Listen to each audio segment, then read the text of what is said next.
నమస్కారం. సప్తాశ్వరథమారూఢం ప్రచండం కశ్యపాత్మజం శ్వేతపద్మధరం దేవం తం సూర్యం ప్రణమామ్యహం. తెలుగువారి ముఖ్యమైన పండగల్లో ప్రధానంగా చెప్పుకోవాల్సింది సంక్రాంతి. 3 రోజులు జరుపుకునే అతి పెద్ద పండగగా తెలుగువారికి ఇది చాలా కాలం నుంచి అనాదిగా వస్తున్న పెద్ద పండగ. మరి ఇలాంటి పండగ తాలూకా వైశిష్ట్యం ఏమిటి? ఈ పండగ వెనకాల ఉన్నటువంటి అనేక అంశాలను మనతో ఇవాళ చర్చించుకోవటానికి మనం ఇవాళ భక్తి టీవీలో ప్రత్యేక చర్చా కార్యక్రమాన్ని చేపట్టాం. ఈ ప్రత్యేక చర్చా కార్యక్రమానికి భక్తి టీవీ సాదర స్వాగతం పలుకుతోంది. మనతో ఈరోజు ఈ విషయాలన్నింటినీ ముచ్చటించడానికి, ఈ పండగ ఆంతర్యాన్ని తెలియచేయడానికి అనేక మంది అతిథులు ఉన్నారు. వారిని పరిచయం చేసుకుందాం. మనతో ఈరోజు చర్చా కార్యక్రమంలో పాల్గొంటున్నారు డాక్టర్ ఎన్ అనంతలక్ష్మి గారు. వారు ప్రముఖ ఆధ్యాత్మికవేత్త. అలానే పండగలు, పర్వదినాలు, వాటి తాలూకా ఆంతర్యాన్ని చక్కగా వివరించడానికి ఈరోజు మనకి స్టూడియోకి వచ్చారు. అలానే కొండవీటి జ్యోతిర్మయి గారు, ఆధ్యాత్మిక గాయని. వారు కూడా ఈరోజు మనతో చర్చా కార్యక్రమంలో పాల్గొంటున్నారు. అలానే డాక్టర్ సివిబి సుబ్రహ్మణ్యం గారు, ప్రముఖ జ్యోతిష్యులు. అసలు గ్రహగతుల ప్రకారం పండగ తాలూకా వైశిష్ట్యాన్ని ఏంటో మనకు తెలియచేయడానికి ఈరోజు మన స్టూడియోకి విచ్చేశారు. అలాగే ఈరోజు మనతో చర్చా కార్యక్రమంలో పాల్గొంటున్నారు శ్రీ సౌమిత్రి వేణుగోపాలాచార్యులు గారు, జ్ఞానానంద దర్శిని వ్యవస్థాపకులు. వారికి కూడా సాదర స్వాగతం పలుకుతోంది భక్తి టీవీ. తెలుగువారు అత్యంత ఆనందంగా జరుపుకునే ఈ సంక్రాంతి పండుగ వెనుక ఆంతర్యం ఏమిటి? గ్రహగతులను సంబంధించి ఈ పండుగ జరుపుకుంటారు, సూర్యుడి గమనానికి సంబంధించి ఈ పండుగని జరుపుకుంటారు అని మనకు తెలుసు. మరి ఈ విషయాల గురించి మనకు వివరించడానికి ప్రస్తుతం మనతో సుబ్రహ్మణ్యం గారు ఉన్నారు. సుబ్రహ్మణ్యం గారిని అడిగి అసలు ఎందుకు ఈ పండుగని 3 రోజుల పాటు జరుపుకుంటారు, ఈ పండుగ వైశిష్ట్యం ఏంటో తెలుసుకుందాం. సుబ్రహ్మణ్యం గారు, 3 రోజుల పాటు సంక్రాంతిని అతి పెద్ద పండుగగా తెలుగు లోగిళ్లలో జరుపుకుంటూ ఉంటారు. దీని వెనుక ఆంతర్యం ఏంటి? ఒక వాస్తవం గమనించాలంటే త్రిసత్యావై దేవా, దేవతలు శబ్దమునందు అంటే మూడిటి యందు సత్యత్వ బుద్ధి కలిగిన వారు అని వేదం చెప్తూ ఉంది. ఆ దృక్కోణంలో మనకు ఈ పండగ మొత్తాన్ని గమనించినట్లయితే ఒక కృతజ్ఞతాపూర్వకమైన భావనను ప్రకటించే పండుగ అని చెప్పాలి. ఎందుకనంటే మనకి భగవంతుని ప్రార్థించాలండి. ఎందుకు ప్రార్థించాలి అంటే నాకేదో కావాలి అని ప్రార్థించాలి అని అందరూ అనుకుంటూ ఉంటారు. అందుకనే మనకి మృక్కిన వరమీని వెల్పు గ్రక్కున విడువంగవలయు గదరాసుమతి అనేది బాగా ప్రసిద్ధమైపోయింది. కానీ భగవంతుని ప్రార్థించేది మనకు కొత్త కోరికలు తీర్చడం కోసం కాదండి, మనకు అందించినటువంటి సౌకర్యాలకు కృతజ్ఞతను అందించడం కోసం. ఆ దృక్కోణంలో ఇది పంట చేతికి వచ్చే పండగ. ఆ పంట చేతికి వచ్చినప్పుడు దాన్ని అనుభవించాలి మనం. ఆ అనుభవించడానికి ముందు కావాల్సినది ఏమిటి అంటే భోగానుభవం కదా. ఈ భోగానుభవానికి సంకేతం భోగి. ఆ కారణంగా అక్కడ జరుగుతున్న కార్యక్రమాలను మనం గమనిస్తే ఏ భోగాన్ని అనుభవించాలన్నా వ్యక్తికి తప్పనిసరిగా ఆరోగ్యం కావాలి. ఆ ఆరోగ్యాన్ని అందించేటువంటిదే ఆ రోజు చేసే అభ్యంగ స్నానం. ఆడ తర్వాత ఆ భోగాన్ని మనం అనుభవించే యోగ్యత కలగాలంటే దానం చేయాలి. ఆ దానం చేయడానికి సంకేతమే మనకు పిల్లలుంటే వాళ్ళకి భోగిపళ్ళు పోసి ఆ తర్వాత అందరికీ వాయినాలు ఇచ్చి అందరినీ ఆనందపడుతూ ఉంటారు. ఈ విధంగా దానం చేయడం ద్వారా మనకి పూర్తి అనుభవయోగ్యత వస్తుంది. అంతే సంక్రాంతి నాడు కూడా మనం చేసే విధానాలే అని నేను ఒక కూష్మాండ దానం దగ్గర నుంచి, పెరుగు దానం దగ్గర నుంచి, ధాన్యాల దానం దగ్గర నుంచి, బంగారం దానం దగ్గర నుంచి అన్నీ కూడా దానాలే. ఈ దానం చేయడం ద్వారానే మనకు అనుభవయోగ్యత వస్తుంది అనేటువంటి భావనతో. ఇక అంతేకాకుండా మనం అనుభవిస్తున్నప్పుడు కూడా అనుభవించలేని వాళ్ళు కొందరు బాధపడుతుంటారు. వాళ్ళ దృష్టి దోషం మనని బాధించకుండా ఉండాలి. అందుకే భోగిపళ్ళు పోయడం. ఆ భోగిపళ్ళు పోసినప్పుడు దిష్టి తీసి పోస్తుంటారు అనమాట. పిల్లలకి ఆ దిష్టి తొలగాలనే భావంతో. ఈ భోగి అనేది అయిపోయిన తర్వాత ఈ భోగి నాడే మనకు ఇంకో విశేషం ఏంటంటే గోదాదేవికి సకల భోగభాగ్యములను ప్రసాదిస్తూ వివాహం చేసుకున్నటువంటి వాడు శ్రీరంగనాయకుడు అనే భావన. అందుకని భోగాలను ఇచ్చేది కాబట్టి భోగి అనేటువంటి భావన. ఇక సంక్రాంతి అనేటువంటిది సూర్యుడు మకర రాశిలో ప్రవేశించడాన్ని సంక్రాంతి అంటారు. ఇది ప్రతి మాసంలోనూ వస్తుంది. కానీ దశమ స్థానం అనేటువంటిది సూర్యునకు బలిష్టమైన స్థానంగా, దిగ్బలాన్ని ఇచ్చేటువంటి స్థానంగా చెప్పబడుతుంది. దిగ్బలం అంటే అర్థం ఏంటంటే సమస్య పరిష్కార శక్తిని కలిగించే శక్తి అని. ఏ వ్యక్తికైనా సమస్యలను అధిగమించే శక్తి ఉన్నప్పుడే వ్యక్తి ఆనందంగా ఆరోగ్యంగా ఉండగలుగుతాడు. విశేషించి సూర్యుడిని మనం దశమ స్థానంలోకి ప్రవేశిస్తున్నాడు కాబట్టి మేషం నుంచి ఆ సంక్రాంతికి విశేషమైనటువంటి ప్రభావం ఉంది. ఇంకా విశేషించి పంటలన్నీ చేతికి వచ్చినటువంటి సమయం కాబట్టి మనం అన్ని రకాలుగాను కూడా స్వేచ్ఛగా దానాలు చేసుకునేటందుకు, బంధువులకు పెట్టుకునేటందుకు, అందరినీ ఆనంద పెట్టేటందుకు అనువైన పండగగా పెద్ద పండగ అయింది. ఆ తర్వాత కనుమ రోజున ఏం చేస్తాము అంటే గోపూజ, అలాగే వృషభాలకి అలంకారము, ఇలాంటివన్నీ చేస్తుంటాం. అంటే అర్థం ఏంటంటే అక్కడ కూడా పశువులు మన పంటలకు ఉపకరించాయి కాబట్టి వాటికి కూడా కృతజ్ఞత చెప్పుకోవడం, అలాగే పక్షులకు కృతజ్ఞత చెప్పుకోవడం. పక్షులు ఏం చేస్తాయంటే పంటల మీద వాలి అక్కడున్న పురుగులను తినేస్తూ ఉంటాయి. ఆ కారణంగా వాటికి కూడా మనం సంతోషాన్ని కలిగించడం. ఇలా మనం చేసే ప్రతి పనిలోనూ కూడా కృతజ్ఞతాభావాన్ని వ్యక్తీకరించేటువంటి పెద్ద పండగ అని మనం అర్థం చేసుకోవచ్చు. అనంతలక్ష్మి గారు, మనం చూస్తే కనుక ప్రతి పండగ వెనుక, ముఖ్యంగా మన హిందువులు జరుపుకునే పండుగలన్నింటిలో కూడా ప్రతి పండగ వెనుక ఏదో ఒక ఆంతర్యం దాగి ఉంటుంది. ఈ పండగ వెనుక అట్లా ఎలాంటి ఆంతర్యం ఉందంటారు? మనకి డాక్టర్ సుబ్రహ్మణ్యం గారు చెప్పినట్టు సూర్యుడు మకర రాశిలో ప్రవేశించేటటువంటి కాలంలో వచ్చేది అనేటటువంటి అర్థంలో మకర సంక్రాంతి అని చెప్తూ ఉన్నాం. ఇది పెద్ద పండగ అని కూడా అన్నారు. పెద్ద పండగ అంటే చాలా వైభవోపేతంగా పెద్ద ఎత్తున చేసుకునేటటువంటి పండగ అనే అర్థంతో పాటుగా ఇది 4 రోజులకి విస్తరించినటువంటి పండగ. మకర సంక్రమణం జరిగేటటువంటిది ఈనాటి లెక్కల ప్రకారం క్రీస్తు శకాన్ని అనుసరించి మనం అనుసరించే ఈ క్యాలెండర్ లెక్కల ప్రకారం జనవరి 14 కానీ జనవరి 15 కానీ వస్తూ ఉంటుంది. ఈ ఏనాడు మకర సంక్రమణం వస్తుందో ఆనాడు సంక్రాంతి అని, దానికన్నా ముందు రోజుని భోగి అని, ఆ మరునాటిని కనుమ అని, ఆ తరువాత వచ్చేటటువంటి రోజుని ముక్కనుమ అని కూడా చెప్తూ ఉంటాం. అంటే 4 రోజుల పాటు విస్తారంగా పెద్దగా జరుపుకునేటటువంటి పండగ. అంతేకాకుండా ఇది పెద్దల పండగగా కూడా చెప్తారు. అంటే పితృదేవతలకి తర్పణాలు ఇచ్చి వారిని తలుచుకుంటూ వారి యొక్క అనుగ్రహంతో తమ జీవితం చక్కగా కొనసాగాలని, చక్కని సంతానం కలగాలని వాళ్ళని ప్రార్థించేటటువంటి పండగగా కూడా మనకి ఇది కనపడుతూ ఉంది. దీని వెనకాల ఆంతర్యం చెప్పాలంటే ఈ ఒక్క పండగే కాదండి, భారతీయులు జరుపుకునేటటువంటి ప్రతి పండగ వెనకాల కూడా ఖగోళపరమైనటువంటి విజ్ఞానం దాగి ఉంది, ఆరోగ్యపరమైనటువంటి విజ్ఞానం తెలియజెప్పబడుతూ ఉంది. వ్యక్తి తాను ఉన్న స్థితి నుంచి ఉన్నత స్థితికి ఎదగడానికి కావాల్సినటువంటి సాధనాపరమైనటువంటి విశేషాలు ఇందులో సంకేతంగా ఇమిడ్చి చెప్పబడుతూ ఉంటాయి. తాను ఉండేటటువంటి సమాజం పట్ల తాను ఎట్లా ప్రవర్తించాలి అనేటటువంటి సామాజిక స్పృహ ఉంటుంది. ఇన్ని రకాలైనటువంటి బహుళార్థ సాధక ప్రణాళికలు అని చెప్పబడేటట్టుగా ఉంటాయి మన పండుగలన్నీ. ఖగోళ శాస్త్ర విషయం అంతా వివరంగా మనకి ఇప్పుడు ఆచార్యుల వారు చెప్పారు. ఇంకా తర్వాత ఆరోగ్యపరంగా గనక చెప్పినట్టయితే ఇది బాగా చీకట్లు దట్టంగా ఉండేటటువంటి కాలం, చీకట్లు దట్టంగా ఉండేటటువంటి కాలం, చలి బాగా ఉండేటటువంటి కాలం, అందువల్ల ఎక్కువసేపు పడుకుందాం అనిపించేటటువంటి కాలం. కనుకనే తెల్లవారుజామున లేచి గొబ్బెమ్మలు పెట్టుకోమని, ముగ్గులు వెయ్యమని, ఇలాంటి విశేషాలన్నీ మనకి చెప్పి ఆ రకంగా మనని ఆరోగ్యపరంగా ఉండేటట్టుగా మలుస్తూ ఉంటారు. దీనికన్నా ముందు ఒక నెల రోజులుగా నెలపట్టడం అనేటటువంటి కార్యక్రమం డిసెంబర్ 16వ తారీఖు నుంచి మొదలవుతుంది. అందుకు ఇది మనకి పెద్ద పండగ. ఈ 4 రోజులే కాకుండా అంతకుముందు నెల రోజులు ఈ పండగకి కావలసినటువంటి ఏర్పాట్లు చేసుకుంటూ ఉంటాం. ఇంకా భోగి నాడు నువ్వుల నూనె ఒంటికి రాచుకుని, నువ్వుల పిండితో ఒళ్ళు రుద్దుకుని, గోరువెచ్చని నీళ్ళని రాగి కాగులో కాచినటువంటి వాటిని సూర్యోదయానికన్నా చాలా ముందుగా స్నానం చేయాలని చెప్పారు. ఇది ఉష్ణాన్ని కలిగించి చక్కగా శరీరంలో ఉండేటటువంటి రక్త ప్రసరణ సవ్యంగా జరిగేటట్టుగా చేస్తుంది. అట్లాగే తిల్ సంక్రాంతి అంటూ ఉంటారు.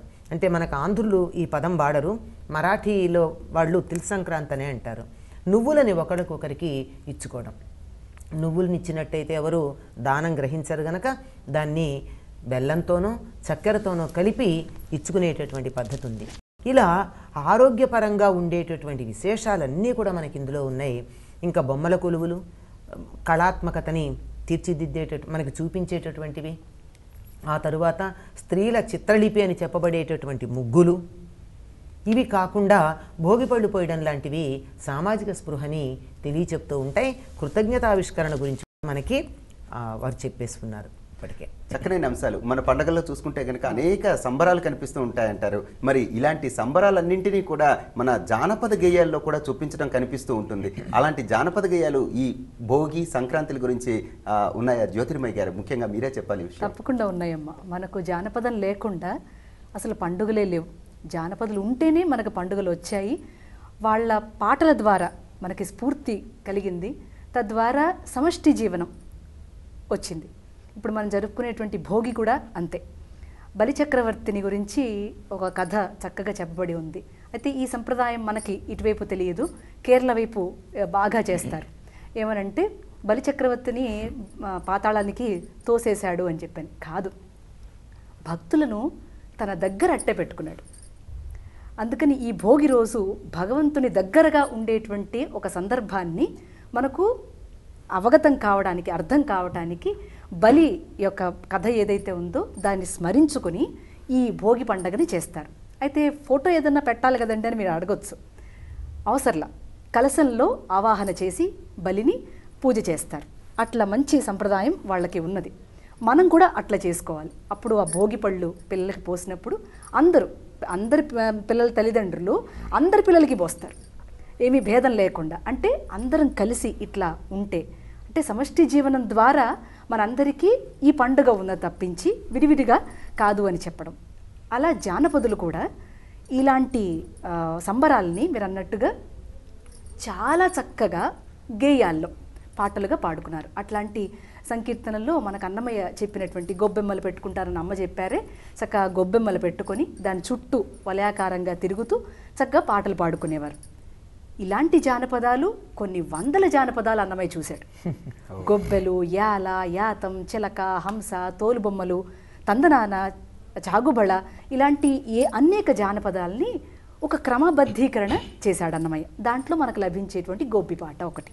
అది కొండ గొడుగుగా గోవులగాచిన కొండుగ శిశువుకు గొబ్బెళ్ళో, కొండ గొడుగుగా గోవులగాచిన కొండుగ శిశువుకు గొబ్బెళ్ళో, దుండగంపు దైత్యులకెల్లను తలగుండు గండనికి గొబ్బెళ్ళో, కొలని దోపరికి గొబ్బెళ్ళో, యదుకుల స్వామికి ని గొబ్బెళ్ళో, కొలని దోపరికి గొబ్బెళ్ళో, యదుకుల స్వామికి ని గొబ్బెళ్ళో అని ఇలా సంకీర్తన చేయగా మీకన్నానే అనేక జానపదాల్లో జాజర్ కూడా ఒకటి.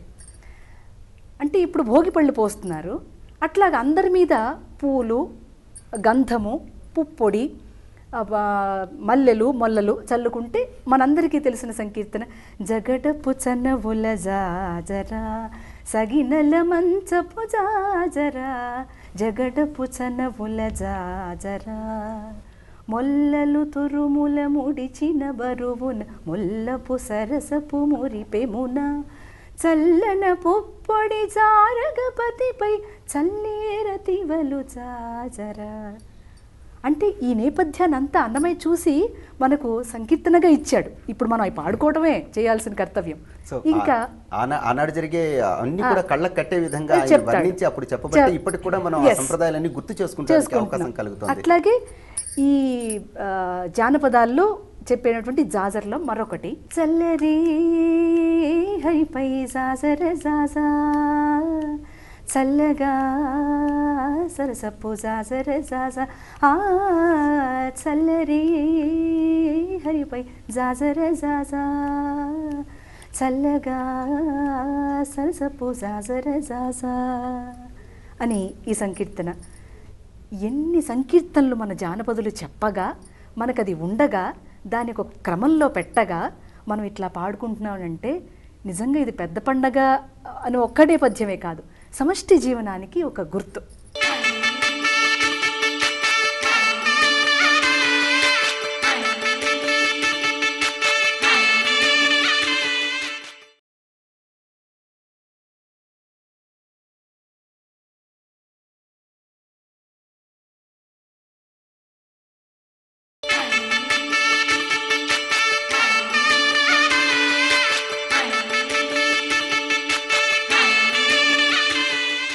చర్చా కార్యక్రమానికి పునఃస్వాగతం.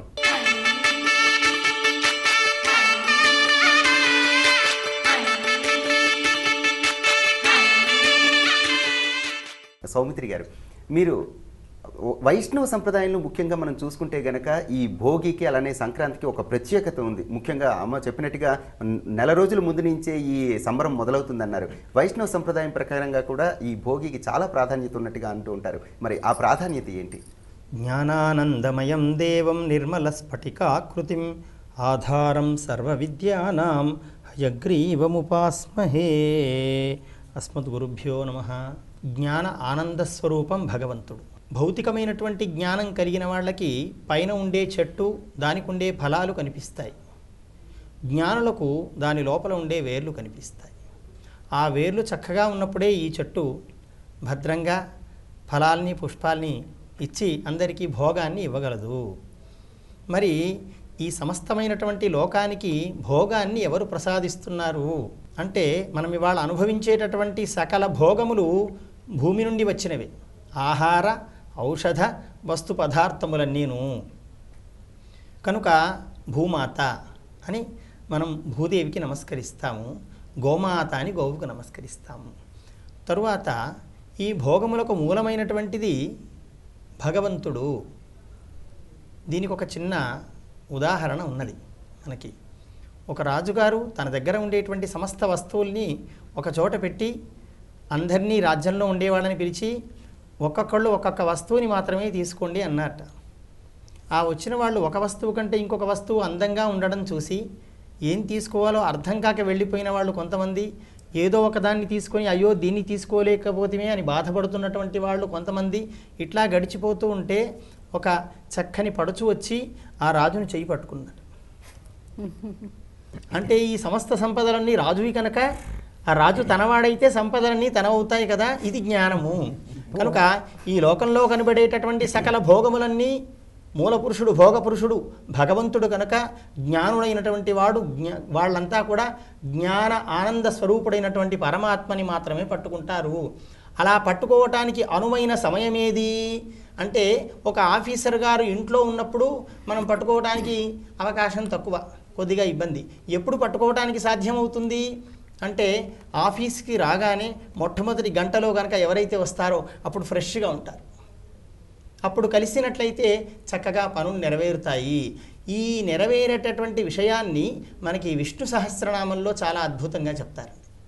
నక్షత్రనే నక్షత్రి క్షమః క్షామ సమీహన అంటూ ఒక నామం ఉన్నది. నక్షత్రనేమి అని అంటే, ఒక పెద్ద కంపెనీ నడిపించే ఆయన ఒక చోట కూర్చొని ఆ కంపెనీ వ్యవహారాలన్నీ చూస్తారు కదా, బాగా విస్తరించబడి ఉన్నటువంటి దాన్ని.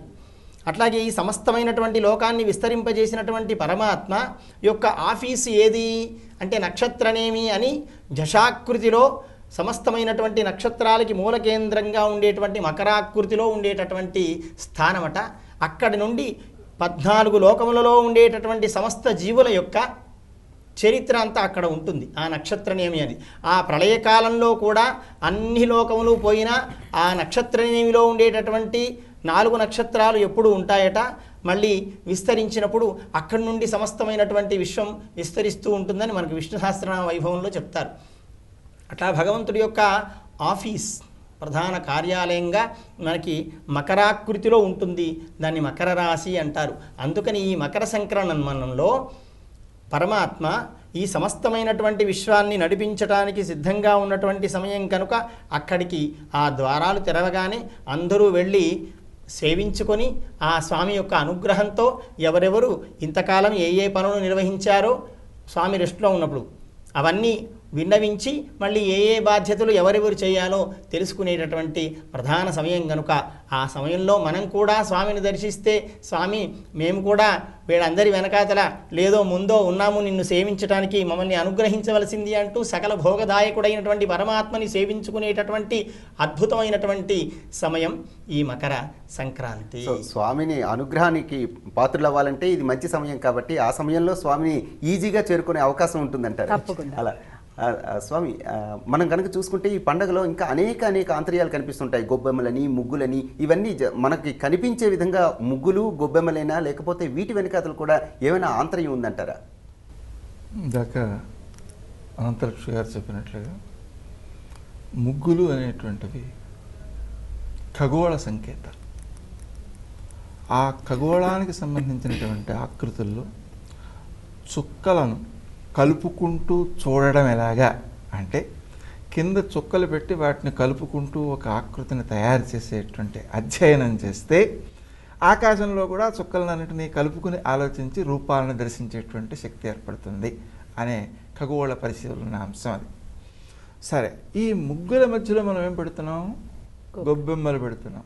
ఈ గొబ్బెమ్మలు దేనికి సంకేతం? భూమికే సంకేతం. మనకు భూమి ఏ ఆకారంలో ఉంటుందో ఆ ఆకారంలోనే వాటిని తయారు చేసి అక్కడ పెట్టుకుంటున్నాం. పెట్టుకుని ఏం చేస్తున్నాము అంటే వాటికి ప్రదక్షిణాలు చేస్తున్నాము, అలంకారాలు చేస్తున్నాము, నైవేద్యాలు చేస్తున్నాము. అంటే భూమండలంపై ఉండేటువంటి సకల జీవులకు సంతృప్తిని కలిగించే ఒక దాన అలవాటు చేయడం అన్నమాట.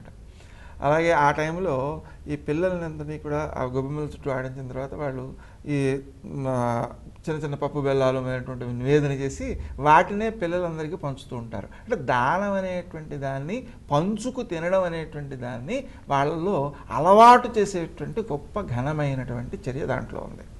అంతకు మించి ఇంకో విశేషం ఏంటంటే ఈ గొబ్బెమ్మలన్నింటినీ కూడా ఎండబెట్టి వాటిని ఈ భోగి నాడు మంటలుగా వేస్తున్నారు.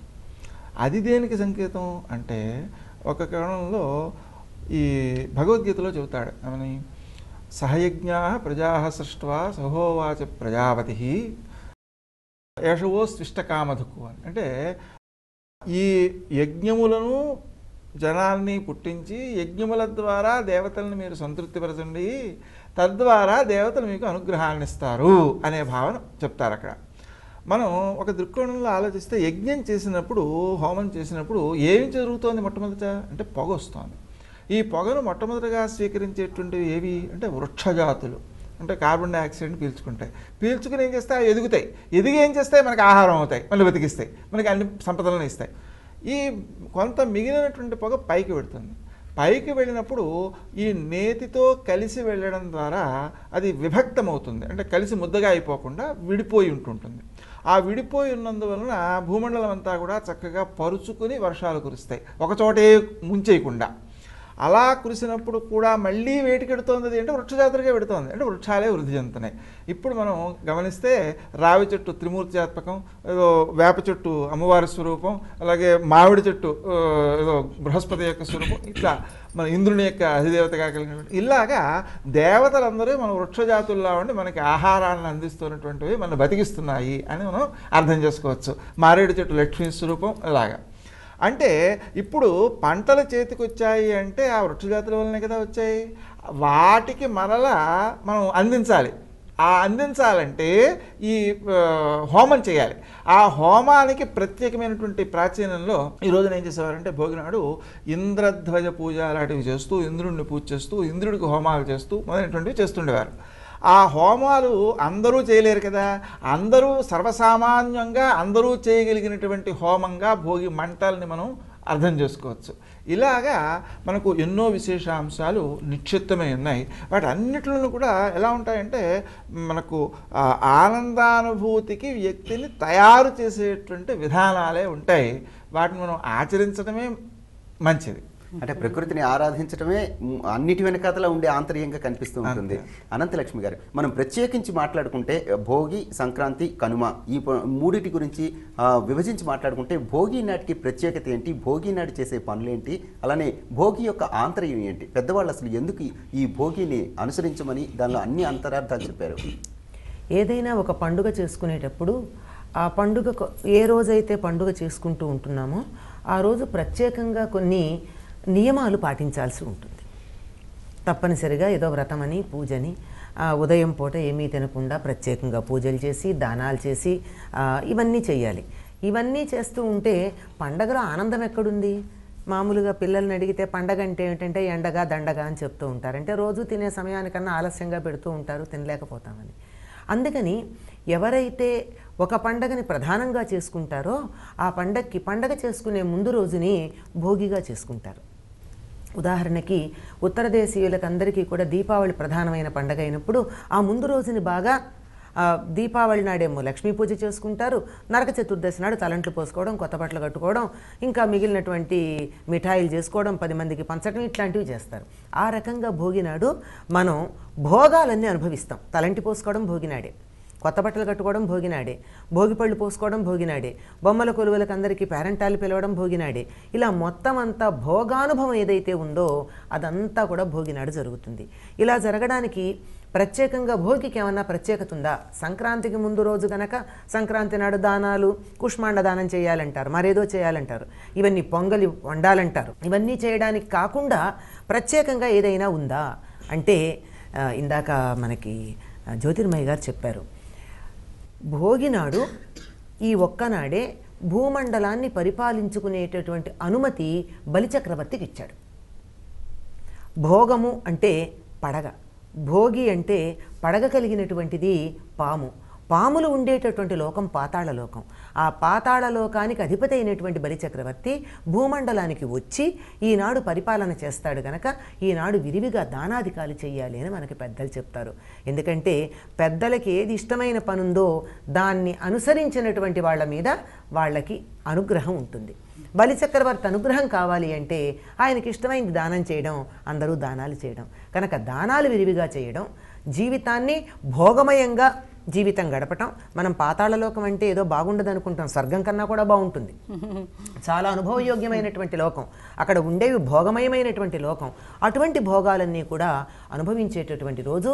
ఈనాడు ప్రత్యేకంగా చేసేది ఏమిటంటే ఈ అభ్యంగన స్నానాలు చేయడము, కొత్త బట్టలు కట్టుకోవడము, పిండి వంటలు చేసుకోవడము, తినడమే కాకుండా పిల్లలకి భోగిపళ్ళు పోస్తారు.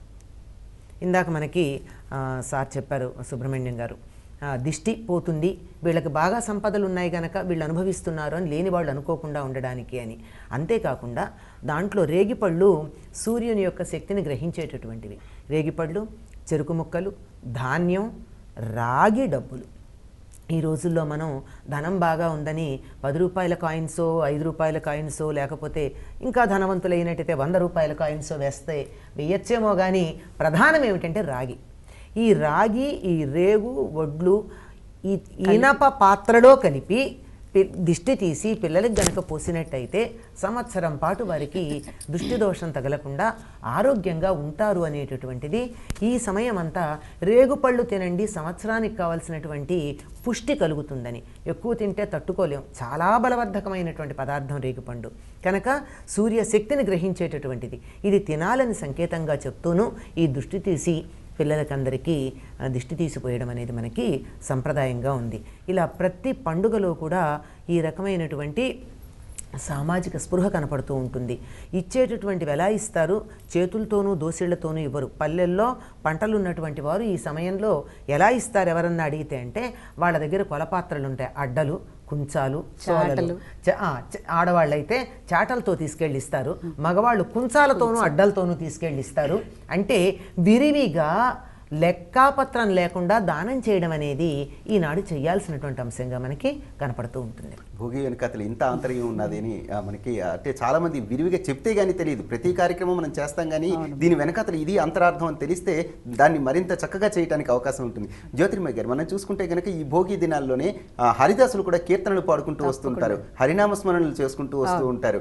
ఈ హరినామస్మరణలు అంటే ఇప్పుడు హరిదాసులు అంటే ఏదో అదొక వేషం అనే భావన కలుగుతోంది కొంతమందిలో. అసలు దీని వెనకతలు ఆంతర్యం ఏంటి? దీని వెనకతలు ఎలాంటి కీర్తనలు, అన్నమాచార్యులు ఏం చెప్పారు? హరికి దాసుడైనటువంటి వాడు, హరికీర్తన నాలుక మీద ఉంచినవాడు ప్రతి ఒక్కరికి భగవంతుని దగ్గరగా సమీపంగా ఉండేటువంటి ఒక అనుభూతిని ఇస్తాడు. మనకు హరిదాసే లేకపోతే హరినామమే రాదుగా నోట్లోంచి, ఏదో మనం ఇస్తున్నాం అనేటువంటి గుర్తే ఉంటుంది. అట్లా గుర్తు లేకుండా చేస్తాడు హరిదాస్. మనం ఇస్తున్నటువంటి పదార్థం ఏదైతే ఉందో దాన్ని నేను ఇస్తున్నాను, నేను చేస్తున్నాను. అందుకే మా గురుదేవులు చెప్తారు, ఎప్పటి వరకు సేవ చేయాలి అని అంటే నువ్వు సేవ చేస్తున్నావు అనేటువంటి స్మరణ, ఆ స్పృహ, ఆ గుర్తు లేకుండా వచ్చేంత వరకు చెయ్యి అన్నాడు. అది జీవలక్షణం అయిపోవాలి, అవ్వాలి. అంత తప్పించి నేను చేస్తున్నాను, ఇది నా దగ్గర ఉంది, అట్లా అది కాదు, అప్పుడు అది సేవ అవ్వదు అని చెప్పారు. కనుక ఇవ్వటం అనే దానం ఏదైతే ఉందో మనకి గుర్తు ఉండకూడదు. అటువంటి ఒక స్థితి రావటానికి ఈ హరిదాసు మన ఇంటికి రాగా హరినామం చెప్పగా మనందరం కలిసి అతనికి ఇచ్చేటువంటి ఏదైతే పదార్థం ఉందో దాంతో అతని సంతృప్తి చెందగా, ఆ హరిదాసులో ఉన్నవాడు కూడా భగవానుడే కనుక అతన్ని కూడా మనం సేవించేటువంటి ఒక ప్రత్యేకమైనటువంటి ప్రాతిపదిక ఉండటం. అంతేకాకుండా ఆ హరినామం చెప్తున్నప్పుడు మనం కూడా అంటాం, అతను ఒక్కడే అన్నాడు, అతనితో పాటు మనం కూడా అంటాం ఏమని, హరినామము కడు ఆనందకరము, మరుగవో మరుగవో మరుగవో మనసా హరినామము కడు ఆనందకరము, మర్చిపోవద్దు అని ఎప్పుడు గుర్తు చేస్తూ ఉంటాడు. అంటే నెల రోజుల ముందు నుంచి వస్తుంటాడు ఆయన. అంటే అంత మునుపు గుర్తుండకూడదామంటే ఎప్పుడూ గుర్తుండాలి. ఈ సమయంలో అంటే ఈ ఇప్పుడు ఉన్నటువంటి సమయం ఏదైతే మనం అనుకున్నామో చాలా అనుకూలమైనటువంటి, భగవంతుని దగ్గరగా ఉండేటువంటి ఒక అనుకూలమైన టైం అందువల్ల ఉండటం. అంతేకాకుండా అన్నమయ్య చక్కగా ఇంకో సంకీర్తనలో కూడా చెప్తాడు, మొదల శ్రీ వెంకటపతికి చేయెత్తి మొక్కిన మాత్రము లోపలని, పదిలపు షోడశదానయాగములు పంచమహాయజ్ఞంబులును, వదలక సాంగంబులుగా చేసిన వాడే కాడ పలుమారు, మది మది నుండే కాయ క్లేశము మాటికి మాటికి తనకేలా, త్రికరణ శుద్ధిగా చేసిన పనులకు దేవుడు మెచ్చును, లోకము మెచ్చును. సో ఏ పని చేసినా త్రికరణ శుద్ధిగా చేయాలని ఇంతక అయ్యవారు అన్నారే, మనం చేసే యజ్ఞం, దానం, ఋషి రుణం, దేవరుణం, పితృరుణం, ఇవన్నీ రుణం తీర్చుకోవటానికి, కృతజ్ఞత తెలియచేయటానికి అదియే నిజమైనటువంటి వెంకటేశ్వరుని పూజ అన్నాడు. అది త్రికరణ శుద్ధిగా చేస్తే చక్కగా ఉంటుంది అని చెప్పాడు. తెలుగు లోగిళ్లలో ఎంతో ఆనందంగా జరుపుకునే ముఖ్యమైన పెద్ద పండుగ సంక్రాంతి. ఇలాంటి సంక్రాంతి, భోగి, కనుమ ఈ 3 రోజుల పండుగ తాలూకా మరిన్ని విశేషాలు తెలుసుకునే ముందు చర్చా కార్యక్రమంలో మరో చిన్న విరామం తీసుకుందాం.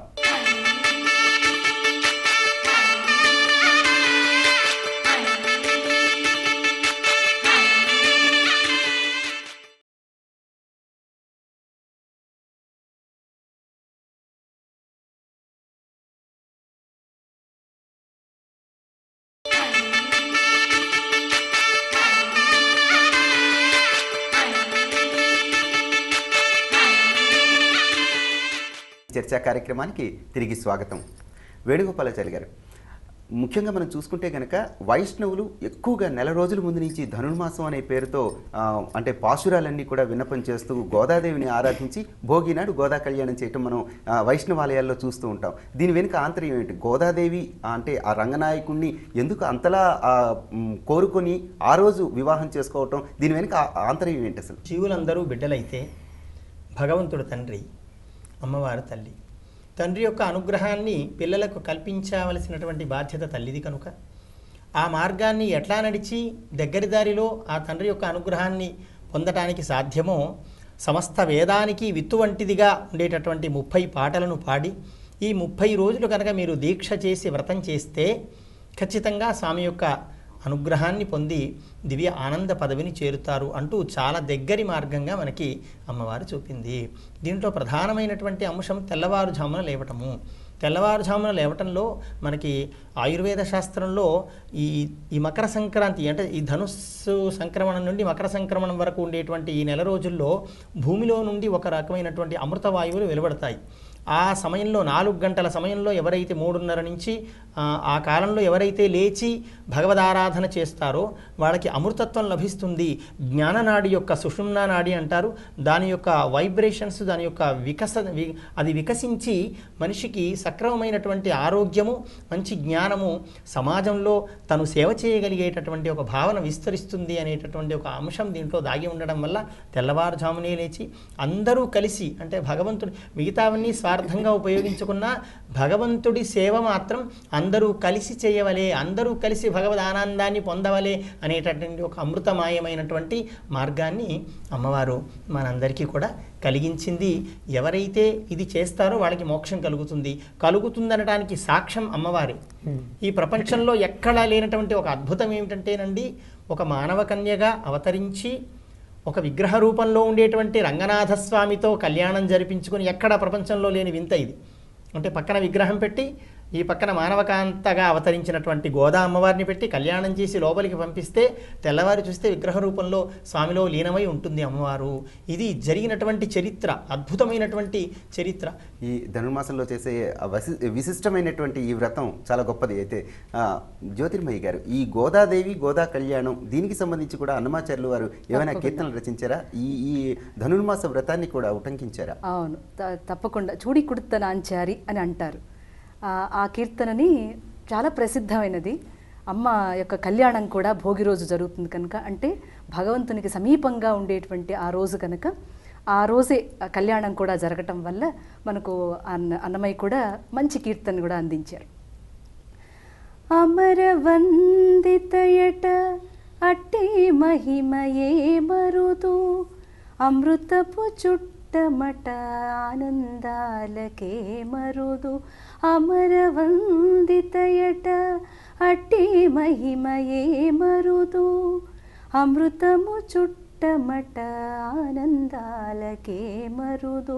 తమితో శ్రీ వెంకటేశు తాని వచ్చి పెండ్లాడి తమితో శ్రీ వెంకటేశు తాని వచ్చి పెండ్లాడి కొమెర వయస్సు ఈ చూడి కొడుతనాంచారి చూడరమ్మ సతులాల శోభాన పాడరమ్మ కూడున్నది కూడున్నది పతి చూడి కొడుతనాంచారి శోభాని శోభాని శోభాని శోభాని శోభాని. ఇక్కడ ఒక విషయం తప్పనిసరిగా చెప్పుకోవాలి. ఏమంటే ఈ ధనుర్మాసం నెల రోజులు వెంకటేశ్వర స్వామికి సుప్రభాత సేవలో సుప్రభాతానికి మారుగా చూడికుడుత్తనాంచియార్ రచించినటువంటి తిరుప్పావై పాసురాలనే అనుసంధానం చేస్తారు. అంటే స్వామికి గోదాదేవి అంటే ఎంత ప్రియమో దీన్ని బట్టి మనకు అర్థమవుతుంది. అలాంటి ధనుర్మాస వ్రతం కూడా ఈ నెల రోజులు ముగింపుగా వచ్చిన ఈ 3-4 రోజుల పండుగలో అనేక అంశాలు దాగి ఉన్నాయని మీరు ఇందాక చెప్పినట్టుగా ఈ 3 రోజులు 4 రోజుల పండుగలో పశువులకు కూడా చాలా ప్రాధాన్యత ఉన్నది అని చెప్పి అంటూ ఉంటారు. పశువులకు ఎలాంటి ప్రాధాన్యం ఉన్నది అంటారు? భగవంతుని యొక్క విలాసం మనకి ప్రకృతిలా కనపడుతూ ఉంటుంది. ప్రకృతిని ఆరాధిస్తే తద్వారా భగవంతుడిని ఆరాధించినట్టు అవుతుంది. కనుక ప్రకృతిలో ఉండే ప్రతిదాన్ని ఆరాధించటం మనకి మన పండుగల్లో ఉంది. అందులో ఇది ముఖ్యంగా కృతజ్ఞతావిష్కరణ అని ఇందాక మనకి సార్ సుబ్రహ్మణ్యం గారు చెప్పారు. ఈ కృతజ్ఞతావిష్కరణ భగవంతుడికే కాకుండా పంటలు ఇంటికి రావడానికి తోడ్పడినటువంటి పశువుల పట్ల కూడా కృతజ్ఞత చూపిస్తాం. అందుకే కనుమని పశువుల పండగగా చెప్తూ ఉంటారు. ఆనాడు పశువుల కొట్టాలన్నీ బాగు చేయించి పశువుల్ని కడిగి వాటి కొమ్ములకి పసుపు కుంకుమలు రాచి వాటిని పూజ చేసి పైగా పశువుల్ని పాలించినటువంటి పశుపాలకులు ఎవరైతే ఉన్నారో రైతులు పాలేర్లు వాళ్ళందరినీ కూడా ఆ రోజున బహుమానాలు ఇచ్చి సంతోషపెడతారు. ఆ రోజు ఇంటి పనులు ఏమీ చేయించడం ఉండదు వాళ్ళ చేత. అయిన తర్వాత పశువులకు కూడా పోటీలు పెడతారు. వాటిని చాలా భగవత్ స్వరూపంగా ఆరాధిస్తారు. అయిన తర్వాత ఇంకా కొన్ని ప్రాంతాల్లో ఉండేది ఏమిటంటే పక్షుల్ని కూడా ఆరాధిస్తారు. ఈ పక్షులను ఆరాధించటం అన్నది ధనుర్మాసం దగ్గర ప్రారంభమైనప్పటి నుంచి మొదలవుతుంది. వరికంకులు తెచ్చి చాలా అందమైనటువంటి కుచ్చులుగా తయారు చేసి ఇళ్ల ముందు అందరూ కట్టుకుంటారు. పొలం ఉన్నటువంటి ప్రతి రైతు కంకులు తెచ్చి ఇంటి ముందు పిచ్చుకల కోసం కడతాడు. అంటే పిచ్చుకలు ఇక్కడ తిని పొలాల్లో వెళ్ళి పాడు చేయవు. పక్షుల వల్ల పొలాలకి పంటలకి ఎటువంటి ఆపద రాకుండా ఉండడానికి వీటిని ఆరాధించే పద్ధతి ఉంది. ఇంకా తమిళనాడు ప్రాంతానికి గనక వెళ్ళినట్టయితే కనుమనాడు ఇంటి ఆడబడుచులు వచ్చి చాలా పెద్ద పెద్ద అన్నాలు వండి వాటిని ఇంతంత ముద్దలు చేసి పెద్ద పెద్ద ఆకుల్లో ఊరి చివర కాలువ గట్లల్లో పెడతారు పక్షులు తిని వెళ్ళేదాకా. అంటే పితృదేవతలు పక్షుల రూపంలో వచ్చి తిని పెడతారని వాళ్ళకి నమ్మకం. అది పితృకార్యమే అని మనకి తెలియడానికి నిదర్శనం ఏమిటంటే ఇంటికి వచ్చి వాళ్ళు స్నానాలు చేస్తారు. వాటికి పెట్టాక తమ పెద్దలకి ఇలా చేసినందుకు ఆడపడుచులకి తప్పనిసరిగా బట్టలు ఇచ్చి సన్మానం చేస్తారు తమ ఇంటి వాళ్ళందరూ. పశుపక్షాలు అన్నిటికీ కూడా కృతజ్ఞతలు తెలుపుతూ చేసుకునే పండగగా చెప్పుకుంటారు. కానీ సుబ్రహ్మణ్యం గారు, ఈ పండుగలో చూసుకుంటే పితృదేవతలను ఆరాధించడం అనేది కూడా ఈ పండగ తాలూకా ముఖ్య ఉద్దేశంగా మనకి చెప్పుకుంటున్నాం. మరి ఈ 3-4 రోజుల పండగలో ఎటువంటి దానాలు చేస్తే మంచిదంటారు? మకర సంక్రాంతి నాడు పితృదేవతలను ఉద్దేశించి దానాలు చేస్తారు. అలాగే మనకు సంతానం కోసం సంతాన స్వరూపంగా భావన చేస్తూ గుమ్మడికాయ, దాంట్లో బంగారం పెట్టి ఇస్తుంటారు. బంగారం పెట్టి ఇవ్వడం వల్ల ఏమిటి తాత్పర్యం అంటే, మనకి మంచి గుమ్మడి పండు అంటే బిడ్డడు అనేటువంటి ఒక భావన సాహిత్యంలో మనకు గోచరిస్తుంది. అలాంటి ఆ గుమ్మడి పండు లాంటి పిల్లలు సంపదతో కూడిన వారై మనకు సంతానంగా ఉద్భవించాలి, వాళ్ళు లోకానికి ఉపకరించేవాళ్ళు కావాలి లాగనమాట. అంతేకాకుండా ఈరోజు ప్రత్యేకించి వస్త్రదానం అనేటువంటిది ఒకటి ఉంటుంది, నువ్వుల దానం ఒకటి ఉంటుంది. నువ్వులు ఎందుకంటే పితృదేవతలకు ప్రీతికరమైనటువంటివి. ఎందువలన నువ్వుల్ని మొత్తం పదార్థములన్నిటిలోనూ పరమ పవిత్రములైన వాటినిగా సృష్టించాడు అని చెప్పి అంటారు. అందుకని ఆ వాటిని దానం చేయడం వలన విశేషమైన ఫలితం వస్తుంది. అది ఆరోగ్యానికి మంచిది, అలాగే ఆయుర్దాయానికి కూడా మంచిది. హరిదాసం చూసామంటే తప్పనిసరిగా ఈ భావనలన్నీ కలగాలంటారు. హరిదాసం కూడా దానాలు ఇవ్వటం అవును, అంత ఉత్తమమైన మార్గం అంటారు. ఇక వేణుగోపాలాచార్య గారు, ముఖ్యంగా దేవాలయాల్లో ఈ 3-4 రోజుల పండగ దినాల్లో ఎటువంటి పూజా కార్యక్రమాలు జరుగుతూ ఉంటాయి? క్లుప్తంగా చెప్పండి. గోదా అమ్మవారిది, రంగనాయక స్వామి అంటే కృష్ణాష్టోత్తరము, గోదా అష్టోత్తరాన్ని ఈ నెల రోజులు ఎవరైతే చేస్తారో ఆ అమ్మ యొక్క స్వామి యొక్క అనుగ్రహాన్ని పొందుతారు. ఖచ్చితంగా 30 రోజులు రోజు ఒక పాశురాన్ని మంగళహారతితో స్వామికి విన్నపం చేస్తూ ఈ వ్రత ఆరాధన ప్రధానంగా జరుగుతూ ఉంటుంది. సంప్రదాయస్తులు భగవద్ యొక్క ఆనందాన్ని పొందాలి అంటే భౌతికానందం, పారమార్థ ఆనందం రెండు కదా. భౌతికానందం కోసం ఇప్పుడు మనం చేసేటువంటి ఈ భోగి వేడుకలన్నీ ఉంటాయి. కానీ పరమార్థతత్వం కలిగిన వాళ్ళు, భగవంతుడు తప్ప వేరే అవసరం లేదనుకునే వాళ్ళు భగవంతుడిని సేవిస్తూ ఉంటారు. మాధవ సేవగా సర్వ ప్రాణి సేవ చేస్తూ అన్నింటిలో పరమాత్మని చూస్తూ ఒక్క ఆలయంలో భగవంతుడికి విగ్రహ రూపంలో ఉండే స్వామికి ఒకటి సేవ చేస్తేనే కాదు, అమ్మవారు చెప్పినట్టుగా ప్రకృతి అంతటా పరమాత్మ వ్యాపించి ఉన్నాడు, అంతటినీ సర్వభూత సమాత్మానం అనేటువంటి సమానత్వంతో అంతటా పరమాత్మని దర్శించి ఆరాధన చేయవలే అనేటువంటి ఒక అద్భుతమైనటువంటి సూచన మనకి ఈ వ్రతంలో కనిపిస్తూ ఉంటుంది. అనంతలక్ష్మి గారు, చివరిగా మీరు చెప్పండి, ఈ పండగ 3-4 రోజుల పండగ జరుపుకోవటం ద్వారా భవిష్యత్ తరాలకు కూడా ఏం చెప్పాలనుకుంటూ ఉంటాయి? ఈ పండగల ద్వారా మనం ఏం అందించవచ్చు అనుకుంటా? విజ్ఞానాన్ని, ఆయుర్వేద విజ్ఞానాన్ని, కుటుంబంలో వ్యక్తి ఎలా ప్రవర్తించాలన్న అంశాన్ని, సమాజం పట్ల తనకున్నటువంటి బాధ్యతని, పర్యావరణ స్పృహని, వీటన్నింటినీ తెలియచెప్తూ ఉంటాయి గనక వీటన్నింటినీ ఏదో ఒక బరువు బాధ్యతలు తప్పనిసరిగా నిర్వర్తించవలసినటువంటి భయంకరమైన విషయం అన్నది కాకుండా ఆనంద స్వరూపంగా వీటన్నిటినీ ఆనందించటం అనేది నేర్పుతారు. బొమ్మల కొలువు పెట్టడంలో అన్ని రకాలైనటువంటి జంతువులను అందులో పెడతారు, దేవతామూర్తుల్ని పెడతారు. అంటే సృష్టిలో ఉన్నటువంటి బ్రహ్మ యొక్క కొలువు ఏదైతే ఉందో దానికి ప్రతిబింబంగా ఇక్కడ బొమ్మల కొలువు పెట్టి వీటన్నిటికీ మనం హారతులు ఇచ్చి పూజ చేస్తున్నామంటే అందరినీ సమంగా చూడమని చెప్పి సమాజ నిర్మాణానికి కావలసినటువంటి ఒక ప్రాతిపదికని పిల్లలకు మనం అందిస్తూ ఉన్నాం.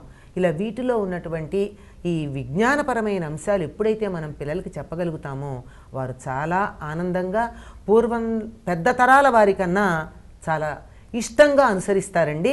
చెప్పడమే మనం చేయవలసినటువంటి బాధ్యత. జ్యోతిర్మయ్య గారు, అత్యద్భుతమైన కీర్తనలు మనకు అందించినటువంటి అన్నమాచార్యులు వారు అందించిన పదాలలో కనుక మాటలతో చెప్పినట్టుగా అనేక విషయాలు చెప్పారు.